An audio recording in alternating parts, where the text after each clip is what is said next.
Hi, welcome to my channel. We all know that Sir Christopher Nolan's The Odyssey is running in the theaters now. Many of you must be excited about seeing it. Many of you have already watched it perhaps more than once. I have seen it too, and here is an honest personal review of the same. A fair warning, there will be major spoilers ahead, so if you are planning to watch it soon for the first time in theaters or otherwise, do not continue this video. The best experience of a first watch is when you cannot expect what you will find and how the story unfolds.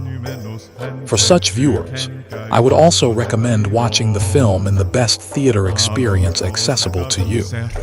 I have watched it in a Max 2D, and I would have regretted had I gone for anything lesser. Just for sake of introduction, The Odyssey is based on a 7th century BCE Greek epic by Homer. It describes the perilous return journey of one of the heroic Greek kings, Odysseus, from the Trojan War. After participating actively in the 10-year-long Trojan War, Odysseus faces several challenges and mythical creatures on his way back to his island kingdom, Ithaca. Odyssey delves into that journey in a non-linear storytelling, something at which Sir Nolan excels. Firstly, let me tell you, I am always a fan of Christopher Nolan's mind-bending films, so my review might sound biased in some cases, especially to conservative readers of the original Odyssey.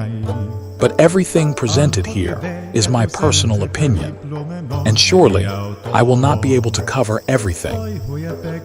Before we begin, please do like, share, and subscribe to my YouTube channel. And don't forget to press the bell icon so that you miss no updates from this channel. And another warning for people trying to avoid spoiler. This is your last chance. Watch from here onwards at your own risk. So let's begin. First, allow me to humbly say that I have read the English prose translation for both of Homer's epics Iliad and Odyssey. And trust me when I say that it is not possible to include every part of Odyssey in a 3-hour-long film adaptation. Hence, The Odyssey. Movie is not an exception in that, and it misses out on several incidents. Whether those incidents are key to the story and character development, that is a matter of scholarly debate. The film also digresses from the epic in several parts. Some of them I have felt was necessary for a retelling to a modern and mature audience, while others, I felt, should have been included for a more complete retelling. However, the adaptation as a whole is extremely impressive according to me, with a larger-than-life moral. For viewers who can leave aside the details from the original text or are unaware of them, this movie provides a once-in-a-lifetime experience. In fact, the usual complex non-linearity that we witness in Nolan's films are much simpler here. So, a broader audience can enjoy and understand The Odyssey in a single sitting. Apart from that, the sounds, the appropriate lighting in different cases, the practical effects, the music, everything is classic Christopher Nolan supremacy. So, for me, the movie stands as yet another masterpiece of Nolan. And the cherry on the top is the master acting skills, which we witness throughout the movie. Now, let's delve into the noticeable parts of the film one by one. These are my personal opinion, and feel free to add more to it in the comments. The missing parts. First, we have the missing parts, to which I am coming one by one. Lotus Cedars. The island of Lotus Cedars is absent from the adaptation. It is one of the first few perils that Odysseus and his crew encounter, and hence was important. Odysseus and his crew land on an island where the inhabitants eat something called lotus, which could be the flower lotus or maybe some ancient form of drug. Because eating it makes one forget everything about their lives and their purposes, and they lose themselves to the place.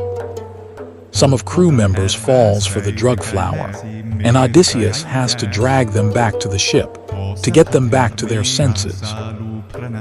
I felt that this incident could have been used to introduce the audience to the kind of dangers expected in Odysseus's travel, and eased us into the next horrific encounter. Although the idea of lotus and its effect have later been used in the film where Calypso uses it to ease Odysseus's mental pain, a slight digression from the original Odyssey. The Cyclops. During the encounter of the team with the giant Cyclops, a major part of Odysseus's trickery and the presence of other Cyclopses was left out from the film, and I believe this exclusion made the movie experience better. In the original Odyssey, Odysseus converses with the Cyclops, offers him wine, and introduces himself by the name of no one. So, when he and his companions attack the intoxicated Cyclops, the giant screams out for help, saying, "No one is attacking me." His neighboring Cyclopses take the unintended meaning of the sentence and so offers no help. Why is the absence of this scene better? Because it brews the fear factor more. Which one seems a more formidable screen presence? A talking giant who can be fooled with words, or a beast that can't be reasoned with? However, the Cyclops does speak once, near the end of the scene. But by that time, they were all way past talking, as Odysseus correctly points out in the film. The Master of the Winds. Another left-out part was the visit of Odysseus and his crew to the island of Aeolus, who was the master of the four winds, corresponding to the four directions. He gifted a bag of winds to Odysseus for using it in a controlled way to steer his ship home safely. Thinking that there are hidden treasures inside the bag, Odysseus' crew tore it open and caused a storm that drove them far off course. The idea of wind controlled by a person and stored up in a bag seems something straight out of a fairy tale.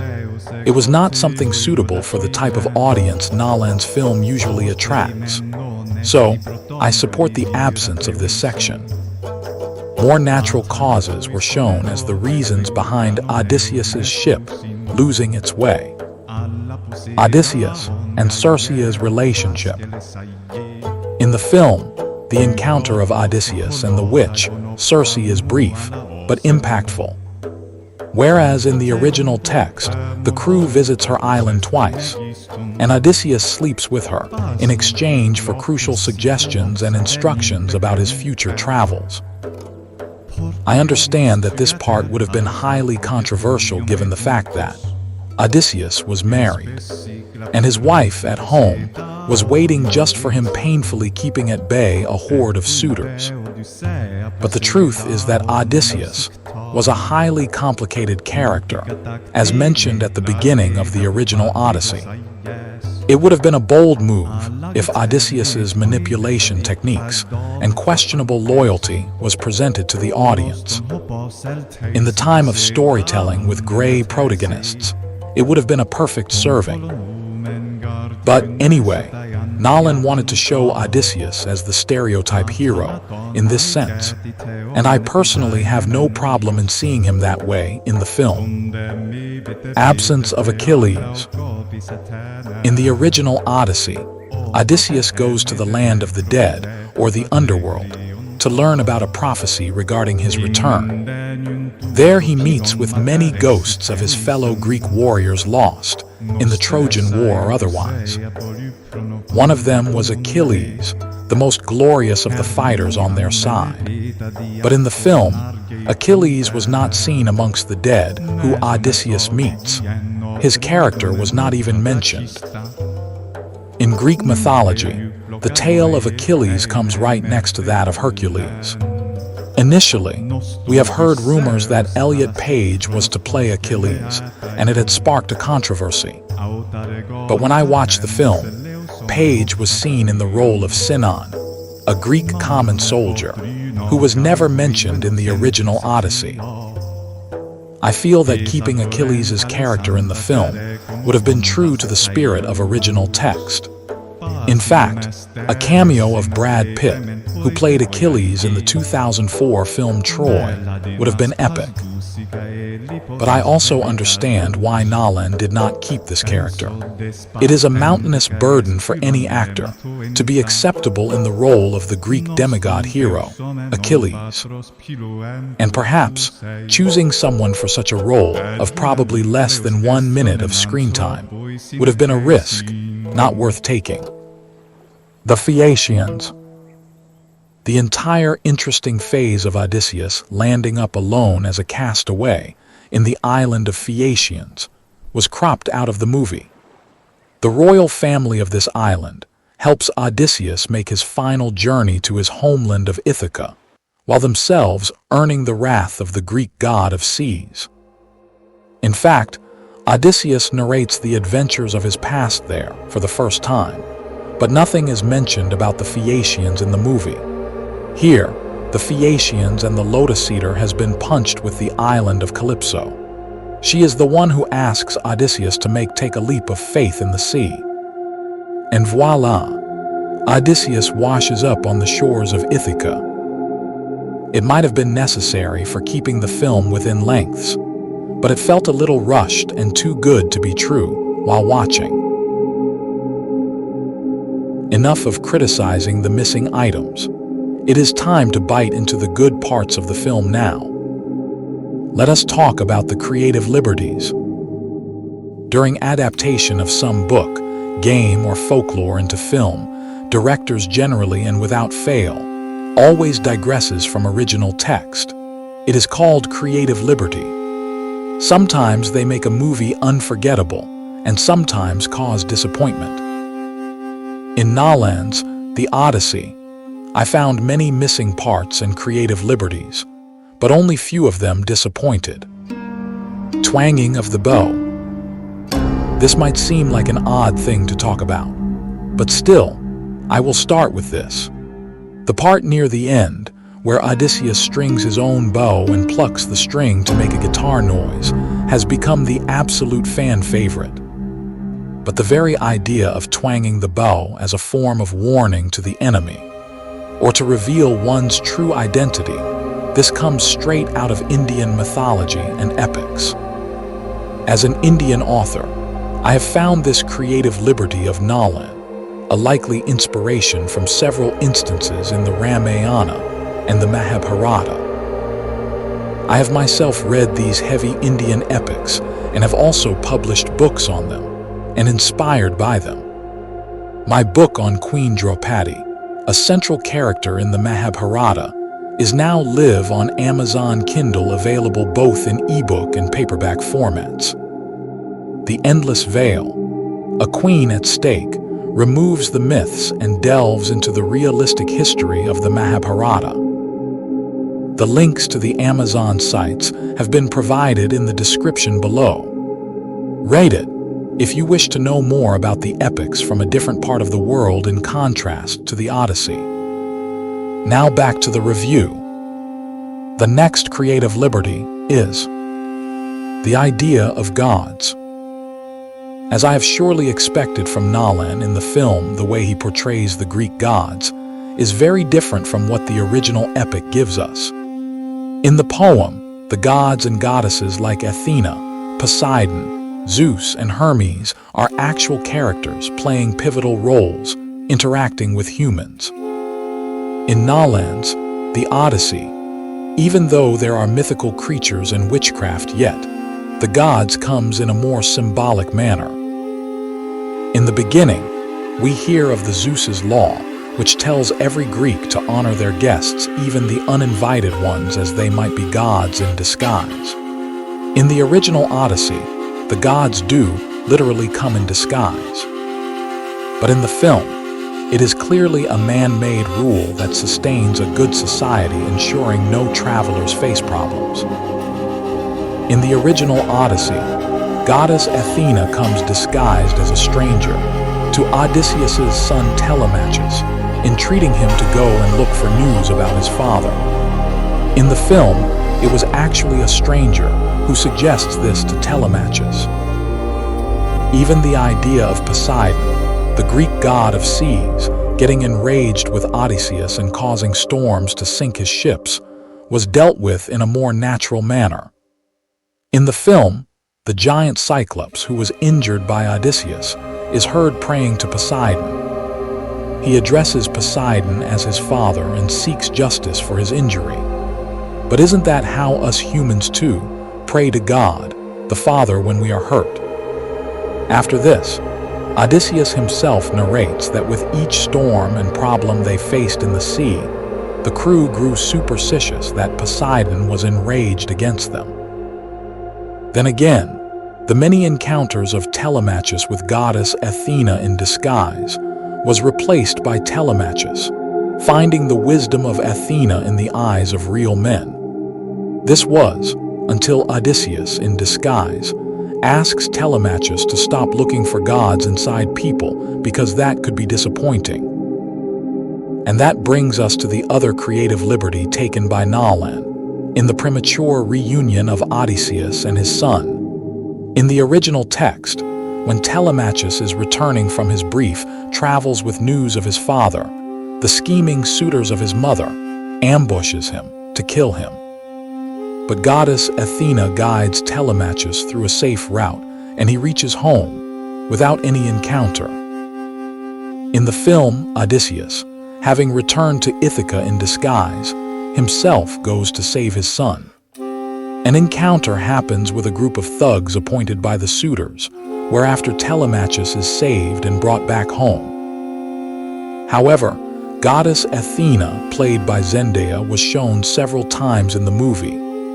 Odysseus sees her every now and then like an apparition. But near the end of the movie, it was revealed that the woman Odysseus was seeing as Athena was actually a woman from Troy who was murdered by the Greek forces before his eyes during the fall of Troy. Her face, as that of the goddess, was a figment of Odysseus's imagination, trying to cope with the sacrilegious sins committed in the war. No review of the Odyssey is complete without mentioning the practical effects. The grandest and unique thing about Christopher Nolan's films is that he uses little to no CGI or VFX. So every scene in his films seems realistic and original because they are achieved through practical effects and camera tricks. And with that comes the psychological strikes that Nolan can provide through them. The Cyclops. In this list, the first scene that we encounter is the one with the Cyclops. It is being hailed as the first horror sequence of Nolan, which he, of course, nailed. Unlike what is expected from the directors of such mythological films, Nolan did not use computer graphics to generate an enhanced bright demonic figure, as the giant, one-eyed Cyclops. He used the old-fashioned technique of employing huge-sized puppet and camera perspectives. But not just that, he used the darkness of the cave to his advantage, making the scene far more terrifying than it usually seems from the epic. Odysseus and his men are inside a huge cave, and a giant silhouette crawls in through the cave mouth. Before any of the audience could properly make head or tail of the creature, the thing lifts a rock and blocks the cave mouth, plunging everything into darkness. Everything, except the prehistoric illumination of fire around which the soldiers stood, perspiring. Then suddenly, a huge hand comes into the circle of light and grabs a soldier, taking him back to the oblivion of darkness. I think this is enough to spoil the scene, so no more. And then there was the otherworldly howl of the Cyclops when Odysseus and his men blinded him. I do not know how they created that noise, but it sounded alien and within the reverberating surround sound of IMAX. I loved it. I also noticed that unlike the face of Cyclops that are usually seen in paintings, books, or other adaptations before, Nolan's Cyclops looks more of a grotesque abomination. The reason is that Nolan took a normal face and titled a part of it sideways. I don't know how much of the audience could make it out within the darkness of the scene. The nose of the Cyclops is turned sideways, like the single eye it has. Here I am making a naive attempt to try and show you how a simple face can be made such mishappen as a Cyclops. It will not produce the same effect as Nolan's Cyclops, but hopefully you will get the idea. Here is a simple face I have taken, nothing out of ordinary. Then I cut a portion of it this way, so that it includes one eye and whole of the nose. Then I tilt the whole cut portion sideways, taking the eye where the Cyclops' eye is supposed to be. Notice how the nose is also tilted now. And finally, I fill up the gaps as best as I can. And we have a Cyclops face. I know I am no photography expert or editor, but this is just for reference about what I thought regarding the face of the giant. The land of the Leistragonians. The huge Leistragonian warriors shown in the film was created entirely out of practical effects, forced perspective, and of course, using short stunt doubles against extremely tall men. The trees in the island was also shown to be moving, but I think that too was created using perspective and parallax. Correct me if I am wrong. In addition to these, there was a slight psychological play at the beginning. Odysseus and his crew initially saw a normal-sized warrior in shiny armor, and so does the audience, starting to doubt the dangers or feel a bit relieved. But then it turns out that the normal-sized person was a small child of the Leistragonians. And then the adults arrive, giving us the full blow of their size, turning people into pigs. One of the most grotesque scenes in the whole film was doubtlessly the witch Circe turning Odysseus's men into pigs.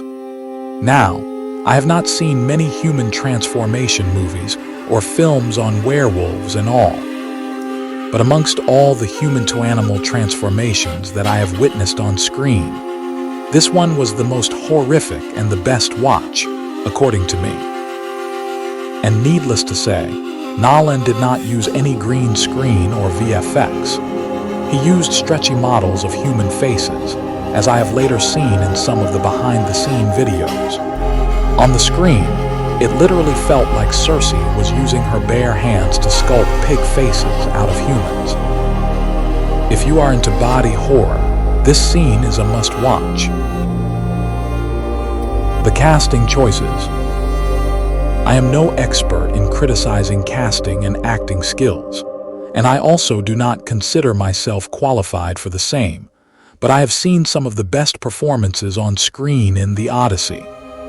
Everyone was at the peak of their form for this film. However, I felt that Telemachus, played by Tom Holland, should have had a bit more depth and emotion in his character.